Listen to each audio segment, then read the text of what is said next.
প্রমাণ আছে, অতি তাড়াতাড়ি এই আসামিদেরকে সর্বোচ্চ শাস্তি নিশ্চিত করতে হবে এবং রাষ্ট্রকে এই তুহিন ভাইয়ের পরিবারের দায়িত্ব নিতে হবে।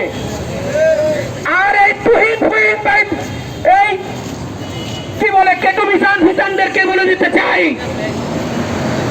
সাংবাদিক এমন একটা জিনিস যার তথ্য সংগ্রহে কোনো কারেন্ট লাগে না, কোনো ওয়াইফাই লাগে না। আমাদের কলম যুদ্ধ অব্যাহত থাকবে। সর্বশেষে আপনাদের সকলকে আমার বীর সংগ্রামী সালাম জানিয়ে বিদায় নিচ্ছি। আসসালামু আলাইকুম। বারণ করে রেখেছে, তবুও প্রসঙ্গের থেকেই কথা বলার চেষ্টা করব। গতকালকের সমকালের শিরোনাম গাজীপুরে 7 মাসে 103টি খুন, অর্থাৎ যদি থানাওয়াইজ ভাগ করি অনেকগুলো খুনের কিন্তু ঘটনা ঘটেছে। এতগুলো খুনের ঘটনা ঘটার পরেও গাজীপুরের প্রশাসন অনেকটাই নীরবতা। মাত্র আপনারা জেনে আশ্চর্য হবেন, গাজীপুরের এই খুনগুলোর ঘটনার পেছনে গ্রেপ্তার মাত্র 43 জন। 103টি খুনের পরিবর্তে গ্রেপ্তার মাত্র 43 জন। সেইখানে আমাদের তুহিন ভাইয়ের হত্যাকাণ্ডের ঘটনায় 24 ঘন্টা পর গিয়ে তারপর প্রশাসন আসামি গ্রেপ্তার করেছে। এরপর আমরা দেখলাম কি গাজীপুর মেট্রোপলিটন কার্যালয়ে যে কেটু মিজান, তিনি প্রকাশ্যে হুমকি দিয়ে গেছেন, বের হয়ে নেই, তোদের দেখে নিব। অর্থাৎ কি, তারা আবারও বের হয়ে সাংবাদিকদের উপর হামলা করবে, সেই বিষয়টা নিশ্চিত করে দিয়ে গেছে।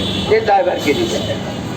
এর দায়ভারটাকে আজকে তুহিন ভাই সংবাদ সংগ্রহ করেছে। বলবো, তুহিন ভাই যে সংবাদ সংগ্রহ করতে গিয়েছিল, ভাই আমিও ওনার জায়গায় থাকতে গেলে, আমি যদি ওই জায়গায় থাকতাম, আমি নিজেও এই তথ্য সংগ্রহ করতাম, এই ভিডিও সংগ্রহ করতাম। কারণ রাস্তার ভিতরে অস্ত্র নিয়ে একটা মানুষকে প্রভাবে, আর আমি গণমাধ্যম কর্মী হিসেবে চোখে কালো পর্দা দিয়ে রাখবো, সেটা হতে পারে না। আমি তার জায়গায় থাকলে আমিও ঠিক ওই কাজটাই করতাম। তাহলে কি আমারও কি এরকম হতো? সর্বশেষ একটা কথা গাজীপুর মেট্রোপলিটন পুলিশ কমিশনার মহোদয়ের কাছে বলতে চাই, উনি যে কালকে যে বক্তব্যগুলো দিয়ে গেছেন, ওনার বক্তব্যগুলো সাংবাদিক সমাজ অনেকেই মেনে নেয়নি। এবং রাষ্ট্রের কাছে অনুরোধ, সাংবাদিক তুহিন এবং সাংবাদিক তুহিনের পরিবারের যেন দায়ভারটা রাষ্ট্র নেয়। কারণ আমাদের অফিস থেকে ওরকম একটা স্যালারি দেওয়া হয় না যে আমরা মরে গেলে আমাদের ফ্যামিলি নিশ্চিন্তে একটা বছর খেয়ে পরে বাঁচতে পারবে। আমাদের অফিস থেকে ওইরকম স্যালারি দেওয়া হয় না। আমরা ভাবে চলবে সেই দোটানায় দিচ্ছে।